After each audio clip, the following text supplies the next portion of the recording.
Part 1 na maayos. Simula pa lang ng araw ay ramdam ko na ang kakaibang kaba sa dibdib ko. Hindi ko maintindihan kung bakit. Pero tuwing magkikita kami ni Andre, palaging may bahagi sa akin na parang nag-aalala. Parang may isang bahagi ng mundo ko na hindi ko pa natutuklasan. Isang lihim na tila ba nagkukubli sa likod ng mga ngiti niya. Sa aming pagkikita, si Andre ay palaging puno ng saya at enerhiya. Siya yung tipo ng tao na kayang pasayahin ang kahit sino sa kanyang paligid. Ngunit sa likod ng kanyang mga hagikgik at masayang kwento, alam kong may mga bagay siyang pilit tinatago. Hi Noel! Bati niya sa akin habang nakangiti. Kitang-kita ko ang kislap sa kanyang mga mata. Kamusta mo ka na? Okay naman, sagot ko. Pilit na itinatago ang pagkabahala ko. Madalas, sa bawat kilos niya, sa bawat salitang binibitawan niya, may mga pagkakataon na parang hindi siya ang Andre na nakilala ko. May mga sandali na parang ibang tao siya, isang bersyon na mas masalimuot, mas malalim, at mas misteryoso. Habang naglalakad kami papunta sa paborito naming tambayan, napansin ko ang kanyang pananamit. Ngayon, suot niya ang isang fitted na blusa na tila ba dinisenyo para sa isang babae. Nakakapanibago, pero sa kanya, tila ba natural lang ito. Parang ito ang mas angkop para sa kanya. Andre, tanong ko habang umuupo kami sa isang bench sa park, bakit parang iba ang pananamit mo ngayon? Tumawa siya ng mahina, pero may lamlam sa kanyang mga mata. Noel, alam mo naman na minsan, gusto ko lang talagang maging ako. Sa tuwing kasama kita, mas madali para sa akin na ipakita kung sino talaga ako. Hindi ko alam kung ano ang isasagot ko. Sa totoo lang, hindi ko palubos na nauunawaan ang kanyang sinasabi. Ngunit ramdam ko ang bigat ng kanyang mga salita at ang sinseridad na kasama nito. Alam mo, may mga bagay na mahirap ipaliwanag, dagdag niya habang nakatingin sa malayo. May mga pagkakataon na gusto ko lang maging iba, maging malaya. At sa tuwing kasama kita, nararamdaman ko ang kalayaang iyon. Naramdaman ko ang pag-init ng aking mga pisngi. Hindi ko alam kung dahil ba iyon sa sikat ng araw o sa emosyon na dala ng kanyang mga sinabi. Ang isang bahagi sa akin ay natutuwa dahil sa tiwalang ibinibigay niya sa akin, pero ang isang bahagi naman ay nababahala. Ano nga ba talaga ang hinahanap niya? Ano ang inaasahan niya sa akin? Habang nag-uusap kami, unti-unting lumalalim ang gabi. Sa ilalim ng liwanag ng mga bituin, ramdam ko ang isang kakaibang koneksyon sa pagitan namin. Isang bagay na hindi ko palubos na naunawaan. At sa pagkakataong iyon, napagtanto ko na ang aming relasyon ay higit pa sa simpleng pagkakaibigan o pag-ibig. Ito ay isang paglalakbay patungo sa pagtuklas ng aming mga sarili. Ngunit sa likod ng lahat ng ito, may bumabagabag sa akin. Ang mga tanong na hindi ko pa kayang sagutin. Ano nga ba ang kahulugan ng aming relasyon? Paano ko haharapin ang pagbabago ni Andre? Handa ba akong yakapin ang kanyang mundo? Isang mundo na puno ng misteryo at pagkatuklas. Ngunit bago pa man ako makahanap ng sagot, isang hindi inaasahang pangyayari ang nagbigay ng bagong direksyon sa aming kwento. Ang mga alon ng dagat ay tila umaawit ng isang malungkot na kanta habang tahimik kaming naglalakad ni Andre sa tabing dagat. Ang mga alon ay tila umaabot sa amin, naglalambing, nag-aalok ng pag-unawa sa isang bagay na hindi ko lubos na maipaliwanag. Sa bawat hakbang, ang aking isip ay puno ng mga tanong na hindi ko kayang bigkasin. Mga tanong na naglalaman ng takot, pag-aalinlangan, at higit sa lahat, pagnanasa na maunawaan si Andre. Noel, biglang sambit ni Andre na tila nagising mula sa malalim na pag-iisip. May naisip ka na bang lugar na gusto mong puntahan? Sa kanyang mga mata, Nakita ko ang kislap ng pag-asa. Isang bagay na tila nagpapahina sa aking mga tuhod. Basta kasama kita, kahit saan, ang aking tugon na sinubukan kong gawing magaan, ngunit sa loob ko ay nagtatago ang kaba. Ngumiti si Andre, ngunit may bakas ng kalungkutan sa kanyang mga mata na hindi ko mawari. Sa mga oras na magkasama kami, madalas kong nakikita ang pagkahati ng kanyang kaluluwa, kung saan tila may dalawang nilalang na nagtatagisan sa loob niya. Isang bahagi ng kanya ay si Andre, ang taong aking minahal, ngunit may iba pang bahagi na naghuhumiyaw na makalaya. Alam mo, Noel, simula niya, habang ang kanyang mga mata ay tila nakatingin sa malayo, sa kabila ng abot-tanaw. May mga araw na pakiramdam ko ay hindi sapat ang mga salita upang ipaliwanag kung sino ako. Parang nasa loob ako ng isang hawla, at ang pagnanasa kong makalaya ay masakit. Hindi ko napigilan ang sarili kong hawakan ang kanyang kamay, mahigpit. Andre, mahal kita. Hindi ko man lubos na nauunawaan ang lahat, pero nandito ako. Hindi kita iiwan. Ang kanyang palad ay tila ng lamig, ngunit hindi siya bumitiw. Salamat, Noel. Ang totoo, minsan gusto kong maging ikaw kapag magkasama tayo. Gusto kong maranasan ang iyong mundo, ang iyong pananaw. Parang gusto kong tumakas sa aking sariling pagkatao kahit sandali lang. Ang kanyang mga salita ay tila isang misteryo na unti-unting nalulutas, ngunit sa bawat solusyon ay may bagong palaisipan. Paano kita matutulungan? Tanong ko, puno ng pag-aalala at pagmamahal. Nagpatuloy siya sa paglalakad, tila pilit na hinuhugot ang mga salita mula sa kailaliman ng kanyang isip. Noel, naiisip ko kung paano kaya kung magpalit tayo ng papel. Gusto ko lang malaman kung paano maging ikaw kahit sa isang araw lang. Ang kanyang pahayag ay tila isang hamon, isang ideya na hindi ko inaasahan. Ngunit sa kabila ng pagkabigla, may bahagi sa akin na nagnanais na subukan. Gawin natin ang nasabi ko na lamang, at sa kanyang mga mata ay nakita ko ang pag-asa. Habang patuloy kaming naglalakad, napansin ko ang isang maliit na kubo sa gilid ng dalampasigan. Doon tayo, sabi ko, tinuturo ito. Magpalipas tayo ng gabi diyan. Sumang-ayon si Andre, at nang makarating kami sa loob, ang lamig ng hangin ay tila nagbigay ng bagong simula. Ang kubo ay payak, ngunit sapat na para sa aming dalawa. Sa katahimikan ng gabi, nagplano kami ng aming munting eksperimento. Kinabukasan, nagising ako na puno ng kaba.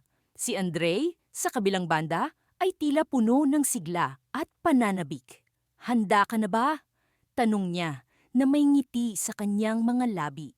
Tumango ako at nagsimula kami sa aming munting palabas. Si Andre ay nagbihis gamit ang ilan sa aking mga damit, habang ako ay nagbihis gamit ang ilan sa kanyang mga paboritong kasuotan. Sa bawat pagpalit ng damit, tila may kakaibang koneksyon na bumabalot sa amin. Habang tinitingnan ko si Andre, nakita ko ang kanyang ngiti na puno ng saya at kalayaan. Ito pala ang pakiramdam, bulong niya, tila sa kanyang sarili. Ako naman ay nakaramdam ng kakaibang saya na parang nahanap ko rin ang isang bahagi ng aking sarili na hindi ko pa natutuklasan. Ngunit sa gitna ng aming kasiyahan, biglang nagbago ang ihip ng hangin. May isang aninong lumitaw sa pintuan ng kubo. Isang taong hindi ko inaasahan. Noel? Tanong ng pamilyar na boses, puno ng pagtataka at pag-aalala. Siya si Marco, ang aking matalik na kaibigan na hindi ko nakitang dumating. Ang kanyang mga mata ay puno ng pagtataka habang tinitingnan kami ni Andre. Ano ang nangyayari dito? Tanong niya, tila hindi makapaniwala. Ang tanong na iyon ay tila isang pagsubok na hindi ko inaasahan. At sa isang iglap, ang aming lihim ay tila nalantad sa isang liwanag na hindi ko kayang itago. Paano ko ipapaliwanag ito sa kanya? paano ko sasabihin kay Marco ang tungkol sa amin ni Andre at ang aming paglalakbay ng pagkilala. Habang nakatayo doon, kasama si Andre sa tabi ko, naramdaman ko ang isang bigat sa aking dibdib. Ang mga susunod na sandali ay magiging mahalaga at ang aming kwento ay nakabitin sa isang manipis na sinulid ng pag-asa at takot. Sa tahimik na kanto ng ating maliit na mundo, kung saan ang oras ay tila humihinto sa tuwing magkakasama kami, nararamdaman kong parang lahat ay posible. Sa mga yakap ni Andre, ang lahat ng pag-aalinlangan at takot ay tila naglalaho. Ngunit sa kabila ng kanyang mga ngiti at tawa, alam kong may bagay na bumabagabag sa kanya, isang bagay na hindi niya pa maibahagi sa akin. Isang gabi, habang kami ay nakahiga sa kanyang kama, nakatingin sa kisame na puno ng glow-in-the-dark na mga bituin, bigla niyang sinabi, "Noel, minsan iniisip ko, paano kaya kung ako'y hindi naging ako?" Tumigil ang aking mundo sa kanyang mga salita, na para bang ang simpleng tanong na iyon ay puno ng napakaraming kahulugan at damdamin. Ano ang ibig mong sabihin, Andre? Tanong ko, pilit na inuunawa ang kanyang nais ipabatid. May mga araw na gusto kong maging ikaw. Gusto kong maranasan ng buhay sa iyong paningin, sa iyong mga hakbang. Para bang may bahagi sa akin na nawawala? Isang bahagi na nasa iyo naman? Sagot niya, mahina at puno ng pag-aalinlangan. Hindi ko alam kung ano ang isasagot ko. Sa mga sandaling iyon, gusto kong iparamdam sa kanya na kahit ano pa man ang kanyang pinagdaraanan, nandito ako para sa kanya. Andre, kahit ano pa man ang nasa loob mo, nandito lang ako. Hindi mo kailangang maging iba para sa akin, ang tanging nasabi ko. Ngunit sa kabila ng aking mga salita, alam kong hindi iyon sapat. Mayroon pa ring pader sa pagitan namin na hindi ko mawari kung paano babasagin. Sa kabila ng aming pagiging malapit, may bagay na hindi niya maibahagi, isang lihim na tila nagiging hadlang sa aming relasyon. Sa mga sumunod na araw, napansin kong tila nagiging malayo si Andre. Mas madalas na siyang nagkukulong sa kanyang kwarto. Mas tahimik at mas iniisip kaysa dati. Hanggang isang araw, nagpa siya akong magdala ng pagkain sa kanyang apartment nang hindi nagpapaalam. Gusto kong sorpresahin siya, ngunit ako ang nasorpresa sa aking natuklasan. Pagbukas ko ng pinto, nakita ko si Andre sa harap ng salamin, suot ang isang simpleng damit pambabae. Ang kanyang buhok ay nakaayos na parang sa akin. Nagulat ako, hindi dahil sa kanyang suot, kundi dahil sa kanyang mga mata, na puno ng kalungkutan at takot na baka makita ko siya sa ganoong anyo. Andre, ang tanging nasambit ko. Noel, hindi ito ikaw, hindi ako ikaw, sabi niya habang ang kanyang mga mata ay nagsimula ng maluha. Pero minsan, gusto ko lang maging ikaw, kahit sandali lang, para maramdaman kong buo ako. Lumapit ako sa kanya. Niyakap siya ng mahigpit. Andre, hindi mo kailangang maging ako para maging buo. Nandito ako para sa'yo, sa lahat ng bahagi mo, sa lahat ng anyo mo. Ngunit habang hawak ko siya, naramdaman kong may pighati sa kanyang yakap, isang pighati na hindi ko pa lubusang nauunawaan.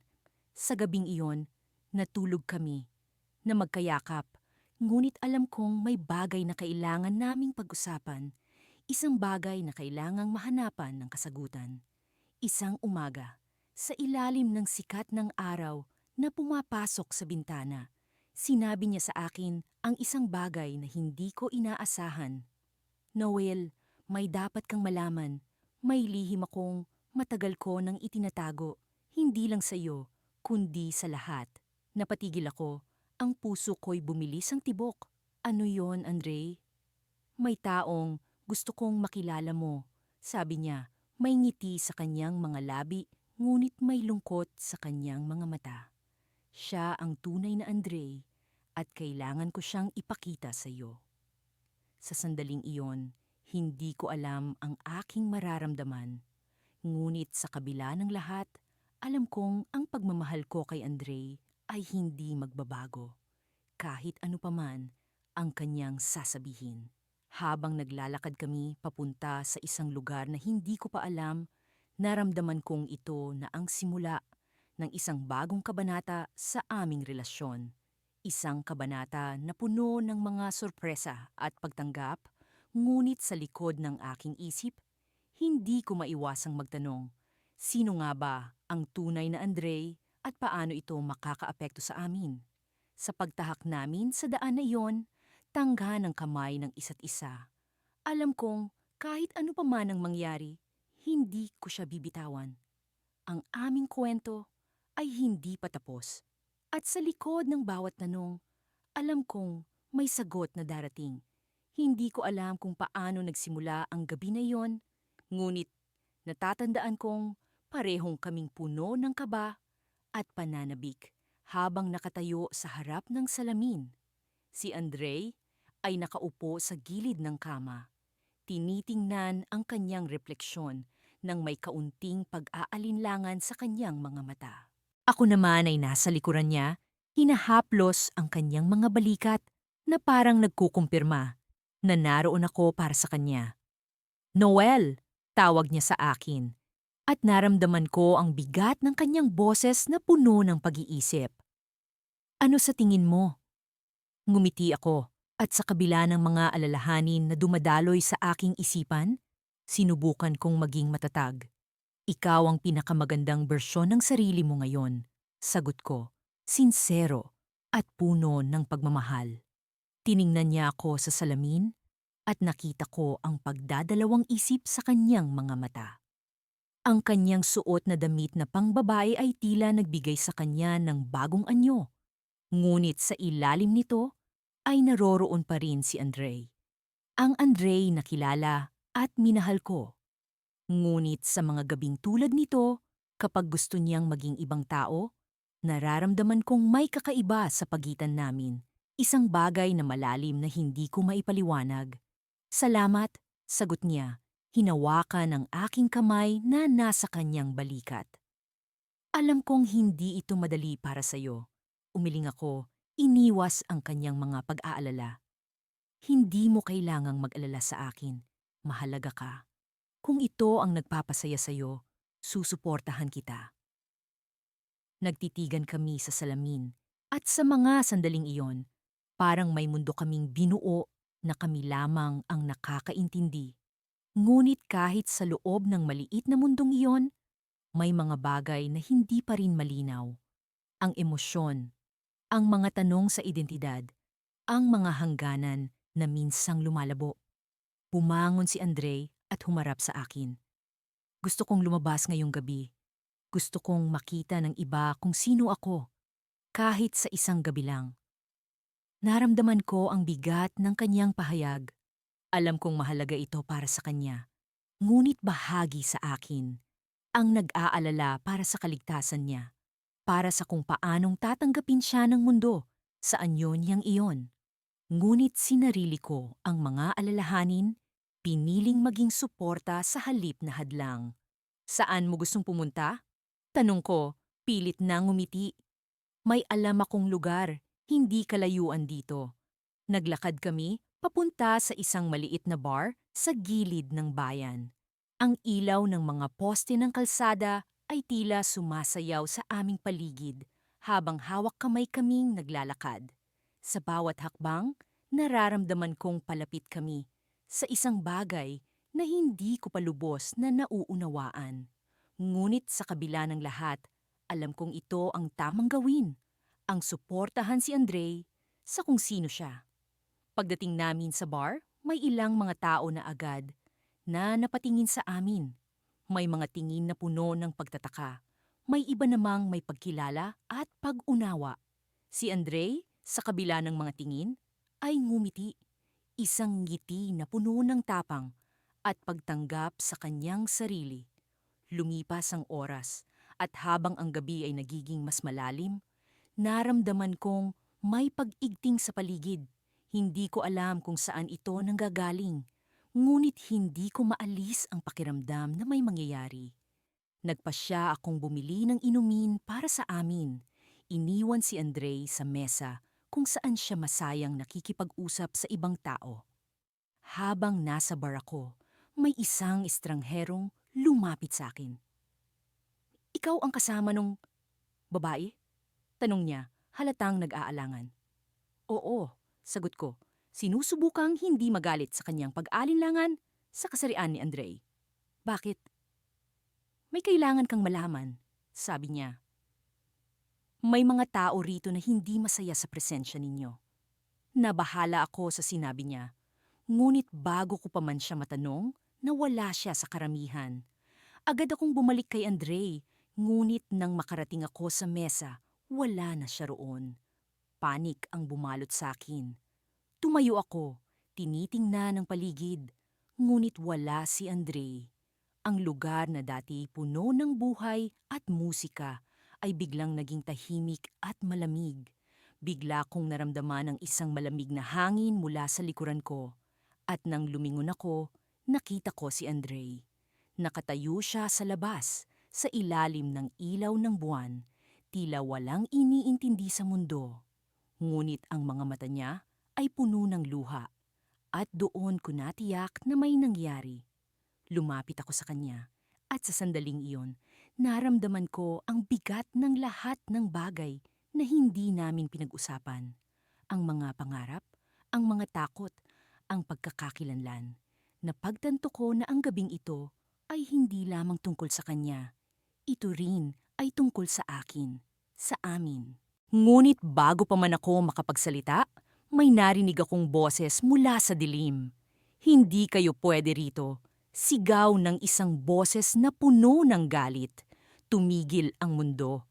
At sa sandaling iyon, alam kong may mangyayaring hindi inaasahan.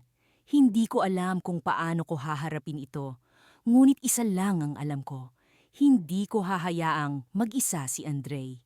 Minsan, sa mga gabi kung saan ang mga bituin ay tila mga mata ng langit na nanonood sa amin, iniiwan ko ang aking sarili sa mga kamay ni Andre.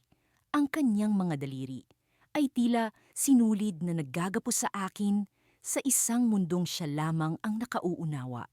Sa aming maliit na apartment, sa isang sulok ng lungsod na puno ng mga kwento ng pag-aalsa at pag-ibig, nagiging ako ang kanyang kanlungan. At sa mga sandaling iyon, siya ay nagiging ako. Hindi ko na mabilang kung ilang beses na naming pinag-usapan ang tungkol sa kanyang nararamdaman. Ang kanyang mga mata, puno ng damdamin at pagkalito, ay laging nagniningning sa tuwing binubuksan niya ang kanyang puso sa akin. Noel, madalas niyang simulan, ang kanyang boses ay parang alon na dahan-dahang humahampas sa dalampasigan ng aking kamalayan. Hindi ko alam kung paano ipaliwanag, pero sa tuwing magkasama tayo, parang nawawala ang lahat ng bigat. Ngunit sa gabing iyon, may kakaibang kislap sa kanyang mga mata. Alam kong may malalim siyang iniisip. Andre, ano ang pumapasok sa isip mo? Tanong ko habang inaabot ang kanyang kamay. Huminga siya ng malalim, tila nag-iipon ng lakas upang magpatuloy. Noel, may isang bagay akong kailangan kong aminin sa'yo. Isang bagay na matagal ko nang itinatago. Naramdaman ko ang bigat ng kanyang mga salita at ang puso ko ay nagsimulang mangamba. Ano iyon, Andre? Tanong ko, hinayaan ang kaba na lumutang sa aking boses. Ngunit bago pa man siya makasagot, isang matamis na ngiti ang bumalot sa kanyang mga labi. Waring sinasabi na kahit ano paman ang kanyang ipagtatapat, ito ay hindi tungkol sa pagkawala, kundi isang bagong simula. Noel, sa tuwing tinitingnan kita, sa tuwing nararamdaman ko ang init ng iyong presensya, nararamdaman kong kaya kong maging sino man ako. Kaya ko ring maging ikaw. Ngunit hindi ko lamang nais maging ikaw. Sa totoo lang, gusto kong maging bahagi ng iyo. Ang kanyang mga salita ay tumagos sa akin, tulad ng isang matalim na punyal na diretso sa aking puso. Hindi ko inasahan ang kanyang pag-amin. Hindi ko akalain na sa kanyang pagnanasa na maging ako ay mayroon palang mas malalim na layunin. Ano ang ibig mong sabihin? Tanong ko, ang aking boses ay puno ng pagkalito at pananabik. Itong damdamin ko, Noel, ito ay hindi lamang tungkol sa pagnanais na maging ikaw. Ito ay tungkol sa pagnanais na magkasama tayong dalawa sa isang anyo. Isang pagkakaisa na hindi ko matatagpuan kahit saan pa. Nais kong mag-isa tayo sa paraang higit pa sa pisikal na anyo. Ang kanyang mga salita ay tila mga bulong ng hangin na unti-unting lumilinaw sa aking isipan. Ang pagnanasa niyang maging bahagi ng akin ay hindi lamang isang pisikal na pagnanasa, kundi isang espiritual na pagkakaisa. Sa sandaling iyon, naisip ko ang lahat ng aming mga sandaling magkasama. Ang mga tawanan, mga luha, mga pangarap na binuo sa ilalim ng mga bituin. Nais niyang maging ako, hindi sa paraang inaasahan ko, kundi sa paraang higit pa sa aking imahinasyon. Habang iniisip ko ito, naramdaman ko ang isang kakaibang damdamin na unti-unting bumabalot sa akin, isang damdamin ng pag-unawa at pagtanggap. Andre, kahit ano paman ang maging desisyon mo, nandito ako para sa iyo, sa ating dalawa. Kung nais mong maging bahagi ng akin, handa akong ibahagi ang aking sarili sa iyo. Ang kanyang ngiti ay tila liwanag na sumikat sa madilim na paligid. Salamat, Noel. Ang iyong pagmamahal ay ang aking kanlungan, sabi niya, habang hinahawakan ang aking kamay. Ramdam ko ang init ng kanyang pagnanasa at pagmamahal. Sa gabing iyon, habang ang mundo ay tahimik na natutulog, naramdaman kong kami ay naging isa. Isang pagkakaisa na hindi maaabot ng iba. Isang pag-ibig na hindi kayang sukatin ng kahit anumang salita. Ngunit sa kabila ng lahat ng ito, isang tanong ang gumugulo sa aking isipan. Ano ang mangyayari kung ang mundo ay hindi kayang unawain ang aming pagkakaisa? At habang iniisip ko ito, naramdaman ko ang isang malamig na simoy ng hangin na tila nagbabadya ng isang bagay na hindi ko palubos na maunawaan. Sa aming hinaharap, may isang bagay na nag-aabang, isang bagay na maaaring magbago sa lahat. Ngunit sa ngayon, kami ay magkasama, magkahawak kamay, handang harapin ang anumang pagsubok na darating. Sa kabila ng pag-aalinlangan, kami ay patuloy na maglalakbay sa mundong puno ng pag-asa at pagmamahal. Ngunit ang tanong ay nananatili. Handa ba kami sa susunod na kabanata ng aming kwento?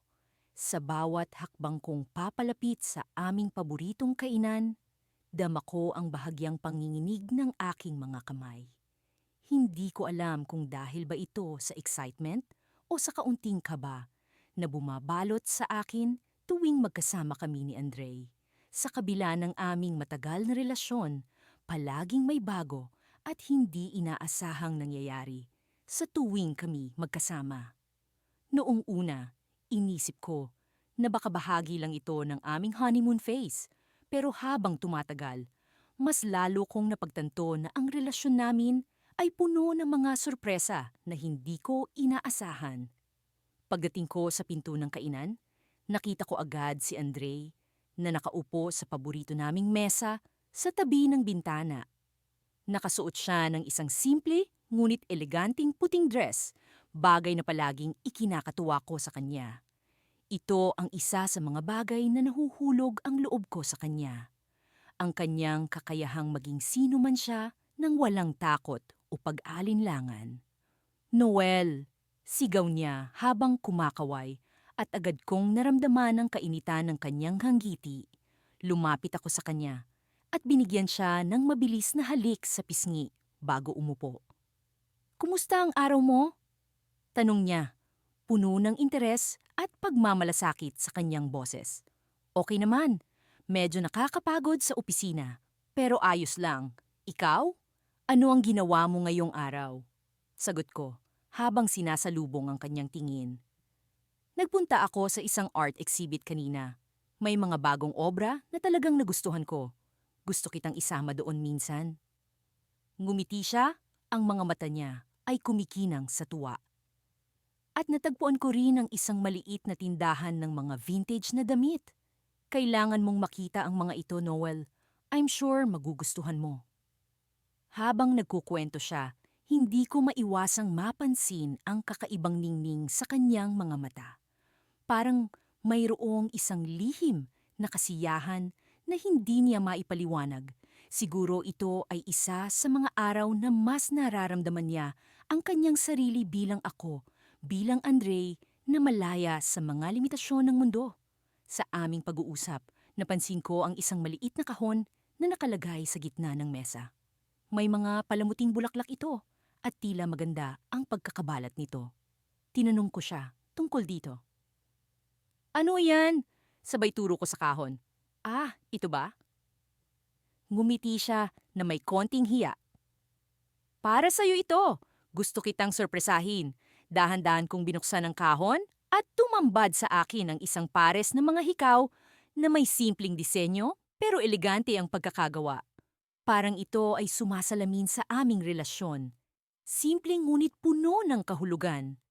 Gusto kong maging bahagi ito ng iyong araw-araw kahit na wala ako sa tabi mo.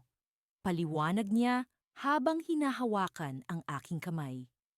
Para maalala mo na palagi akong nandito at palagi kitang iniisip. Hindi ko maiwasang hindi mapangiti. Salamat, Andre. Napakaganda nito. Alam mong hindi ako mahilig sa alahas, pero ito ay espesyal dahil galing sa'yo. Nagpatuloy ang aming kwentuhan at tawanan. Sa bawat saglit na lumilipas, mas lalo kong nararamdaman ang lalim ng aming koneksyon. Ngunit sa kabila ng lahat ng ito, may isang tanong na matagal ko nang gustong itanong, ngunit hindi ko magawang bigkasin. Andre, simula ko habang nilalaro ang hikaw sa aking kamay. May gusto akong itanong sa'yo. Tumango siya, tila sabik sa kung ano man ang sasabihin ko. Ano yon? Kapag magkasama tayo, mas gusto mong maging ako. Bakit? Natigilan siya. Ang kanyang mga mata ay tila lumubog sa malalim na iniisip. Noel, kasi kapag kasama kita, nararamdaman kong buo ako. Hindi ko kailangang magpanggap o magtago. Sa mundong puno ng mga inaasahan at pamantayan, ikaw lang ang lugar kung saan nararamdaman kong totoo ako. Niyakap ko siya. Ramdam ko ang init ng kanyang katawan laban sa akin. Salamat sa pagtitiwala mo sa akin, Andre. Ngunit bago pa man matapos ang aming sandali, bigla niyang binitawan ng isang bagay na ikinagulat ko. Noel, may isang bagay akong gustong sabihin sa'yo, isang bagay na matagal ko nang tinatago. Napatingin ako sa kanya, nagtataka at bahagyang kinakabahan. Ano yon? Handa ka na bang malaman kung sino talaga ako? Hindi ko alam kung ano ang ibig niyang sabihin, ngunit ang tono ng kanyang boses ay puno ng seryosong damdamin. Sa kabila ng aming matagal na relasyon, tila may bahagi pa rin ng kanyang sarili na hindi ko pa lubos na nauunawaan. At sa pagkakataong iyon, alam kong isang malaking pagbabago ang darating sa aming buhay. At doon, sa tahimik na kainan na iyon, nagsimula ang bagong yugto ng aming kwento. Ang paglalakbay sa pagbubunyag ng katotohanan at pagtanggap sa kung sino kami sa harap ng isa't isa. Hindi ko pa rin makuha sa aking isipan ang mga nangyari noong huli naming pagkikita ni Andre. Ang mga salita niya'y tila mga malalalim na ukit sa aking puso, na patuloy na umaalingaw-ngaw sa aking pandinig. Hindi maitatanggi na may mga araw na sinusubukan kong kalimutan ang bigat ng mga sandaling iyon, subalit laging bumabalik ang alaala ng aming pag-uusap na punong-puno ng hindi maipaliwanag na emosyon. Nagsimula ang araw na ito na tila karaniwang araw lamang. Nasa coffee shop ako, kung saan madalas kaming magkita ni Andre. Ang aroma ng kape ay tila may dalang ginhawa, ngunit sa pagkakataong ito, Hindi ito sapat upang takpan ang kaba na unti-unting pumupuno sa aking dibdib. Nakaupo ako sa paborito naming sulok. Iniisip ang naging takbo ng aming relasyon. Napakaraming tanong ang naglalaro sa aking isipan. Sa bawat pagpikit ko, naaalala ko ang mga sandali kung saan si Andre ay nagiging ibang tao kapag kami magkasama. Iba ang kanyang kilos, iba ang kanyang pagsasalita, at minsan, pati ang kanyang pananamit ay tila sumasalamin sa akin mismo. Hindi ko maitatanggi na sa mga panahong iyon, may bahagi ng aking sarili na natutuwa, ngunit kasabay nito ay ang takot na baka hindi ko lubusang nauunawaan ang kanyang nararamdaman. Maya-maya pa'y dumating si Andre. Ngumiti siya sa akin, ngunit may kung anong lungkot sa kanyang mga mata na hindi ko mawari. Naupo siya sa tapat ko at kinuha ang aking kamay. Noel, bungad niya, na tila may bigat ang bawat pantig ng kanyang pangalan. Kailangan nating pag-usapan ito. Sa kanyang tinig ay naramdaman ko ang pag-aalinlangan, ngunit alam kong hindi ko dapat siya iwasan. Ano ang nais mong sabihin, Andre? Tanong ko, pilit na pinatatag ang aking sarili. Nagpakawala siya ng isang malalim na buntong hininga, tila kinakalap ang lakas ng loob upang ipahayag ang kanyang saloobin. Alam kong nalilito ka sa akin. Sa tuwing nagiging ikaw ako, nararamdaman kong para bang mas malapit ako sa aking tunay na sarili. Pero sa bawat pagkakataon din na ginagawa ko iyon, natatakot akong baka hindi mo na ako makilala. Parang may kung anong bumigat sa aking dibdib sa sinabi niyang iyon. Andre, mahal kita, sabi ko. Pilit na pinaparamdam ang aking sinseridad, ngunit kailangan kong malaman. Sino ka ba talaga? Paano kita mas makikilala kung hindi ko alam kung sino ang tunay na Andre? Ngumiti siya, ngunit bakas sa kanyang mukha ang pagod at pag-aalala. Noel, mahal din kita. Ngunit sa totoo lang, hindi ko rin alam kung sino ako minsan. Ang alam ko lang, kapag kasama kita, masaya ako. Pero hindi ko maikakaila na may bahagi sa akin na mas gustong maging ikaw. Nabigla ako sa kanyang pag-amin. Hindi ko alam kung ano ang mararamdaman. Bakit mo gustong maging ako? Tanong ko, tila ang bawat salitay may halong pagdududa at takot. Siguro dahil nakikita kong buo ka, kahit hindi mo man ito napapansin. May katiyakan sa iyong pagkatao na hindi ko makita sa sarili ko. At sa tuwing ginagaya kita, kahit saglit lang, nararamdaman kong mayroon din akong ganoong katiyakan, paliwanag niya. Napabuntong hininga ako. Ang sitwasyong ito'y mas komplikado kaysa sa inaakala ko.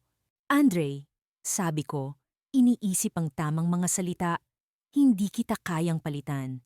Pero kaya kitang samahan sa iyong paghahanap. Hindi kita iiwan. Nagpakawala siya ng luha, ngunit may ngiti sa kanyang labi. Salamat, Noel. Hindi ko alam kung saan ito hahantong, pero natutuwa akong narito ka. Naramdaman kong kahit paano'y gumaan ang paligid, ngunit bago pa man kami tuluyang makapagpatuloy sa aming pag-uusap, biglang nagring ang kanyang telepono. Nang makita niya kung sino ang tumatawag, nag-iba ang kanyang ekspresyon. Kailangan kong sagutin ito. Paumanhin niyang sabi. Habang kausap niya, ang nasa kabilang linya, tila may kung anong hindi magandang balita ang kanyang natanggap.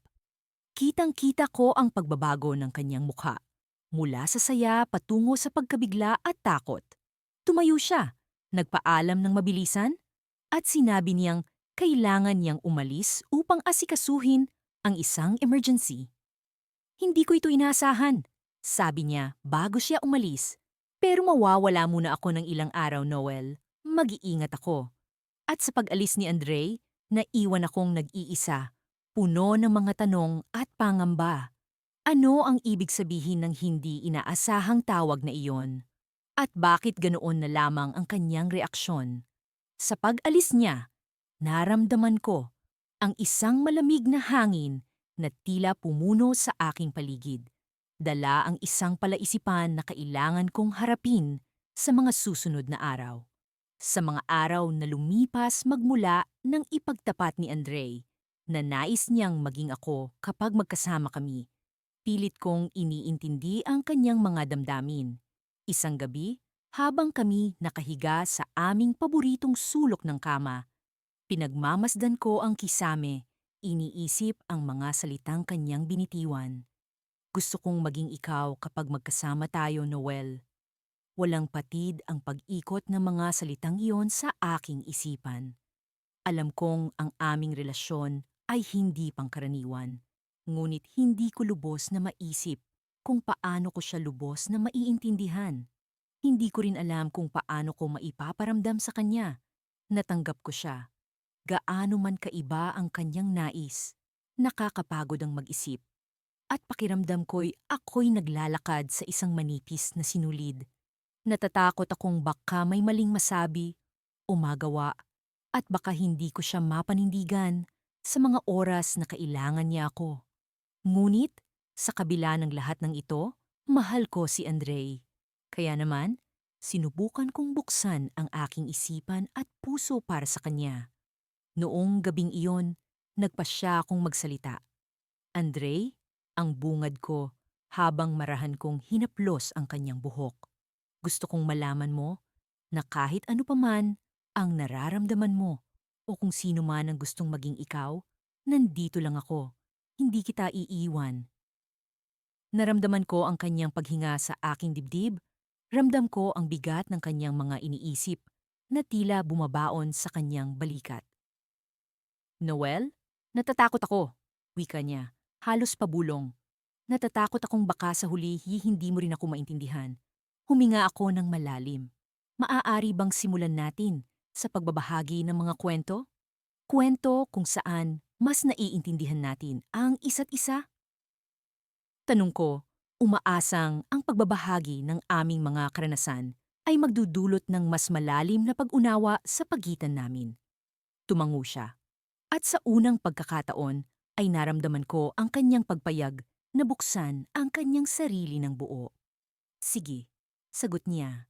At sinimulan niyang ikwento ang kanyang kabataan, kung paano siya nahirapang intindihin ang kanyang sariling pagkatao, kung paano siya nagkunwaring masaya sa mga bagay na hindi naman talaga siya. Habang siya'y nagbubukas, unti-unting nabubuo sa aking isipan ang kabuuan ng kanyang pagkatao. Nakikita ko ang kanyang tapang sa pagharap sa kanyang mga takot at ang kanyang matinding pagnanais na makahanap ng isang taong makakaintindi sa kanya. Sa bawat salitang kanyang sinasambit, nararamdaman ko ang kanyang sakit at ang kanyang pag-asa. Sa gitna ng kanyang kwento, biglang may pumasok sa isip ko. Andre, putol ko sa kanya. Paano kung subukan natin ang isang bagay? Isang bagay na makakatulong sa iyo, na mas makilala mo ang sarili mo, at makakatulong din sa akin na mas maintindihan ka. Nagangat siya ng tingin sa akin, puno ng tanong ang kanyang mga mata. Ano yon? Subukan nating magpalit ng papel, mungkahi ko. Tuwing magkasama tayo, ikaw ang magiging ako, at ako ang magiging ikaw. Sandaling naghari ang katahimikan sa pagitan namin. Ramdam ko ang kanyang pag-aalinlangan, subalit may bakas ng interes sa kanyang mga mata. Paano natin gagawin iyon? Tanong niya, puno ng pagdududa, ngunit may halong pananabik. Simple lang, sagot ko. Sa tuwing magkasama tayo, tatawagin kita sa pangalan ko, at ako naman ay tatawagin mo sa pangalan mo. Pag-usapan natin ang mga bagay na gusto mong gawin bilang ako, at susubukan kong gawin ang mga bagay na gusto mong gawin bilang ikaw. Hindi ko alam kung tama ang ginagawa ko, ngunit sa palagay ko'y ito ang tamang simula. Isang pagkakataon upang mas makilala namin ang isa't isa at mas maunawaan ang aming mga nararamdaman. Habang nakatitig siya sa akin, nakita ko ang liwanag sa kanyang mga mata. Noel, ang sabi niya. Ngunit sa pagkakataong ito, Alam kong hindi na ito ang pangalan ko. Salamat sa pagbibigay sa akin ng pagkakataong maging totoo. Ngumiti ako. Andre, tugon ko na sa pagkakataong ito ay hindi na rin ang pangalan niya. Salamat din sa pagtitiwala sa akin. Nagpatuloy ang gabi sa aming mga kwento at pagtuklas. Ngunit sa kabila ng aming mga ngiti at pag-asa, may isang katanungan ang biglang sumagi sa aking isipan. Ano ang mangyayari kung sa proseso ng aming pagpapalit ng papel, mas makilala niya ang sarili niya, na higit pa sa isang Andre na akala niya'y kilala na niya? Ang tanong na ito'y nag-iwan ng matinding damdamin sa akin na tila isang pasabog na nagbabadyang sumabog sa gitna ng aming nagsisimulang pag-unawa. Madalas kong iniisip kung bakit si Andre ang pinili kong mahalin. Sa dami ng tao sa mundo, bakit siya pa? Ngunit sa tuwing hinahanap ko ang sagot, tanging mga mata niya ang nakikita ko. Mga matang puno ng misteryo na tila ba may lihim na hindi ko kailanman malalaman. Siguro nga, iyon ang dahilan kung bakit habang tumatagal, lalo akong nahuhulog sa kanya. Nang mga sandaling iyon, nakaupo kami sa paborito naming park. Ang araw ay unti-unting lumulubog at ang himig ng mga ibon ay parang musika sa aming pandinig. Mahigpit niyang hinawakan ang aking kamay at sa kanyang mga mata nakita ko ang bakas ng pagod. Alam kong hindi madaling maging siya sa mundong ito. Minsan, gusto ko siyang tanungin kung ano ba talaga ang nais niya, ngunit natatakot akong masaktan siya o masira ang aming kasalukuyang pinagsamahan. Noel, bulong niya habang nakatingin sa malayo. Minsan, iniisip ko kung hanggang kailan ko kaya itong gawin. Anong gawin? Tanong ko, kahit na may kutob na ako, sasagot niya. Ito, ang hindi maging ako. Ang laging nagtatago sa likod ng katauhan na hindi naman talaga akin. Alam kong mahal mo ako, pero minsan, iniisip ko kung mahal mo ba ako dahil ako ito o dahil gusto mong maging ako. Sa kanyang mga salita, naramdaman ko ang bigat ng kanyang dinadala. Parang may pumiga sa aking puso. Hindi ko alam kung paano ko siya sasagutin. Totoo bang mahal ko siya dahil sa kanya? O dahil sa larawan na nais kong makita sa aking sarili? Sa aming relasyon, siya ang palaging may lakas ng loob na magsalita habang ako ay nagtatago sa hiya at takot. Andre, hindi ko alam kung paano kita sasagutin. Amin ko. Ang alam ko lang, mahal kita. Mahal ko ang mga pagkakataong tayo lang dalawa, na walang ibang tao, kundi tayo lang. Pero alam kong kailangan mo rin ng kalayaan. Tumahimik siya. Nagpatuloy kami sa pagtitig sa paglubog ng araw, ngunit ang aming mga isip ay parehong puno ng mga tanong na walang kasagutan. Sa kabila ng katahimikan, ramdam ko ang kanyang pag-aalinlangan at gusto kong iparamdam sa kanya na nandito lang ako, handang makinig. Iniisip ko, dugtong niya, paano kung isang araw ay magising ako na hindi ko nakilala ang sarili ko, na ang tanging nakikita ko ay ikaw at hindi na ako? Paano kung ang pagmamahal na ito ay isang ilusyon lamang, na kapag naglaho ay wala nang matira? Ang mga salita niya ay parang mga kutsilyong tumarak sa aking dibdib. Noon ko lang napagtanto kung gaano kalalim ang kanyang nararamdaman. Hindi ko alam kung paano ko siya tutulungan, pero alam ko na kailangan naming harapin ito kahit gaano pa kasakit. Ha? Andre? Sambit ko. Hindi kita pipigilan kung gusto mong hanapin ang sarili mo.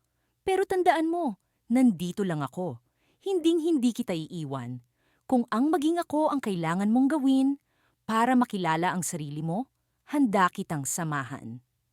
Ngumiti siya, ngunit sa ngiting iyon ay may halong lungkot. Alam kong may bahagi sa kanya na nagdadalawang isip pa rin, pero alam kong kailangan niyang magpasya para sa kanyang sarili. Tumayo siya at hinila ako patayo. Halika na, Noel, baka abutan tayo ng dilim dito, sabi niya. Habang naglalakad kami pa uwi, Ramdam ko ang pagbabago sa aming paligid. May kung anong nagbago sa pagitan namin, ngunit hindi ko matukoy kung ano. Bago kami makarating sa kanto, huminto siya at humarap sa akin. Sa kanyang mga mata, may liwanag na hindi ko pa nakikita noon. Noel, may gusto akong sabihin sa'yo, bungad niya. Alam ko na kung ano ang kailangan kong gawin. Bigla akong kinabahan, ngunit bago ko pa man siya matanong, huminga siya ng malalim at ngumiti sa akin. Kailangan kong mag-isa para makilala ko ang sarili ko. Kailangan kong malaman kung sino talaga si Andre na walang halong pagkukunwari. Nang marinig ko iyon, tila may bumagsak na mabigat na bagay sa aking puso. Alam kong darating ang araw na ito, pero hindi ko akalaing ganito kabilis. Sa kabila ng sakit, pinilit kong nangumiti. Naiintindihan ko, sagot ko. Kahit na ang totoo'y hindi ko alam kung paano mabubuhay nang wala siya. Habang naglalakad kami pauwi, ang mga hakbang namin ay tila mas mabigat kaysa kanina. Alam kong ito na ang simula ng isang panibagong yugto sa aming buhay, isang kabanata na hindi ko alam kung paano magtatapos. At sa kabila ng lahat, ang tanging nasa isip ko ay ang pag-asa na balang araw muling magtagpo ang aming mga landas. Minsan, kapag tahimik ang gabi at naririnig ko lamang ang mahinang huni ng mga kuliglig mula sa labas ng bintana, naiisip ko kung paano nagsimula ang lahat sa amin ni Andre. Ang mga gabi na tulad nito, tila ba ang lahat ng alaala ay bumabalik sa akin. Ang mga pag-uusap na puno ng pagdududa at ang mga sandaling tila ba wala ng ibang tao sa mundo kundi kami lamang. Nagsimula kaming mag-usap sa isang maliit na coffee shop na kalapit lamang ng paaralan kung saan ako nagtuturo. Madalas akong magtungo roon pagkatapos ng klase para magpahinga at magmuni-muni habang hinihigop ang paborito kong kape. Isa si Andre sa mga barista roon at hindi ko maipaliwanag kung paano, ngunit may isang bagay sa kanyang mga mata na tila ba nangungusap sa akin. Isang gabi, habang nag-uusap kami tungkol sa mga bagay na walang kinalaman sa trabaho, nagbiro akong, alam mo, para kang ibang tao kapag nagkukwento ka tungkol sa sarili mo.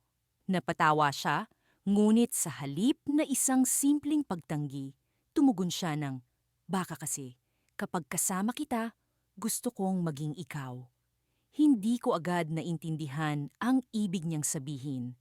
Ngunit habang lumalalim ang gabi at ang aming usapan, unti-unti kong natutunan ang kanyang kwento. Si Andre ay isang nilalang na hindi kayang ikahon ng lipunan. Siya ay isang kaluluwa na patuloy na naghahanap ng kanyang tunay na anyo. Minsan, siya ay Andre, minsan naman ay magiging ako. Sa mga pagkakataong iyon, ako ang kanyang sandalan at tagapakinig. Dumating ang panahon na nagsimula na kaming magpalitan ng mga sikreto, mga pangarap na tila ba walang puwang sa totoong mundo. Noel, sabi niya minsang kami nakaupo sa isang park bench. Malamig ang simoy ng hangin at tila nagkukubli ang buwan sa likod ng mga ulap. Naalala mo noong sinabi kong gusto kong maging ikaw? Sa totoo lang, iyon ang mga sandaling pinakakampante ako. Kapag kasama kita, hindi ako natatakot na maging totoo. Naramdaman ko ang bigat ng kanyang mga salita. Isang responsibilidad na hindi ko inaasahan, ngunit handa akong yakapin. Sa bawat pagkakataong kami magkasama, unti-unti kong nakikita ang mundo sa kanyang mga mata. Isang mundo na puno ng kalituhan, ngunit puno rin ng pag-asa. Ngunit hindi palaging madali ang aming relasyon. May mga oras na kailangan kong magpaliwanag sa mga kaibigan ko, sa pamilya ko, kung bakit kami ganoon ni Andre. Sa mga pagkakataong iyon, nararamdaman ko ang bigat ng paghatol ng lipunan. Ngunit sa tuwing titingin ako sa mga mata ni Andre, alam kong sulit ang lahat. Siya ang aking inspirasyon at kalakasan. Isang gabi, Habang kami magkasamang naglalakad pa uwi mula sa isang pagdiriwang, bigla siyang huminto at tumingin sa akin ng seryoso. "Noel," sabi niya, "may sasabihin ako sa iyo." Doon ko napansin na may kakaiba sa kanyang boses, isang pahiwatig ng kaba at pag-aalinlangan. "Ano iyon?" tanong ko. Pilit na ngumiti upang iparamdam na ako'y handang makinig. "Hindi ko na kayang itago pa ito," sabi niya, habang hinawakan ang aking kamay. "Noel, may isang bahagi ng buhay ko na hindi mo pa alam." Naramdaman ko ang malamig na hangin na tila ba dumaan sa espasyo sa pagitan namin. Ang mga susunod niyang sasabihin ay magbabago sa lahat ng alam ko tungkol sa kanya at marahil sa amin. Matagal ko nang itinatago ito. Patuloy niya, pero kailangan mo nang malaman ng totoo. "Noel, hindi lang ako si Andre. At hindi lang ako nagiging ako dahil kasama kita." Tumahimik siya saglit, tila nag-iipon ng lakas ng loob. May isa pang bahagi sa akin. Isang bahagi na matagal nang gustong makalaya. Nang marinig ko ito, para bang bumagal ang oras. Ang mga salitang iyon, isang simpleng pahayag, ngunit puno ng bigat at misteryo. Ano ang ibig sabihin ni Andre? Sino pa ba ang nasa loob ng kanyang pagkatao? Sa kabila ng mga tanong na bumabagabag sa aking isipan, alam kong kailangan kong manatiling kalmado. Kailangan kong maghintay at makinig sa kanyang susunod na sasabihin. At doon, sa gitna ng katahimikan ng gabi, natapos ang aming pag-uusap, ngunit hindi ang kwento namin. Isang kwento na patuloy naming susubukang isulat sa kabila ng lahat ng mga tanong at misteryo na bumabalot dito. Patuloy kong pinanghahawakan ang aking pag-asa na sa kabila ng lahat ng ito, matatagpuan namin ang aming daan patungo sa isa't isa. Ngunit sa gabing iyon, nanatili akong naguguluhan. Tinatanaw ang hindi tiyak na kinabukasan na kasama si Andre. Nang gabing iyon, habang ang ulan ay marahang pumapatak sa bubong ng aming maliit na apartment, nakaupo ako sa gilid ng kama, tahimik na pinagmamasdan si Andre. Nakahiga siya, nakatalikod sa akin. At bagamat hindi ko nakikita ang kanyang mukha, ramdam ko ang bigat ng kanyang iniisip. Sa mga ganitong pagkakataon, naaalala ko kung gaano kasalimuot ang aming relasyon. Ngunit sa kabila ng lahat, nagtagal kaming magkasama dahil sa isang hindi maipaliwanag na koneksyon. "Andre?" Mahinang bulong ko, binabasag ang katahimikan. "Ano ang nasa isip mo?" Matagal bago siya sumagot. Tila ba ay sinisikap niyang iproseso ang mga salitang nais niyang sabihin. "Noel?" Sagot niya sa wakas. At sa kanyang boses ay naroon ang tinig ng pag-aalinlangan. Minsan naiisip ko kung paano kung hindi na lang ako magiging ako kapag magkasama tayo. Napabuntong hininga ako, hindi dahil sa pagod, kundi dahil sa bigat ng kanyang sinambit. Alam kong hindi ito madali para sa kanya. Hindi madaling ipaliwanag ang kanyang nararamdaman, lalo na sa lipunang pilit na isinasalpak ang lahat sa kahon ng normal. Ngunit si Andre, siya ang taong walang takot na umalis sa kahon na iyon. Kahit pa nga may mga pagkakataong hindi niya rin sigurado kung saan siya pupunta. "Hindi mo kailangan maging iba, Andre," sabi ko. "Gusto kita kung sino ka at kung sino ka man kapag magkasama tayo." Muli siyang nagpakawala ng buntong hininga. "Alam ko naman iyon, Noel. Pero paano kung minsan gusto ko ring maging ikaw?" Naguluhan ako sa kanyang sinabi. "Anong ibig mong sabihin?" Umikot siya paharap sa akin at kitang-kita ko ang pagod sa kanyang mga mata. Hindi pisikal na pagod kundi pagod sa pag-iisip at damdaming hindi niya lubos na mawari. Minsan, naiisip ko kung paano kaya kung ako ang nasa posisyon mo, kung ako ang nagmamahal sa isang taong tulad ko. Paano kung ako si Noel? Hindi ko alam ang isasagot ko agad.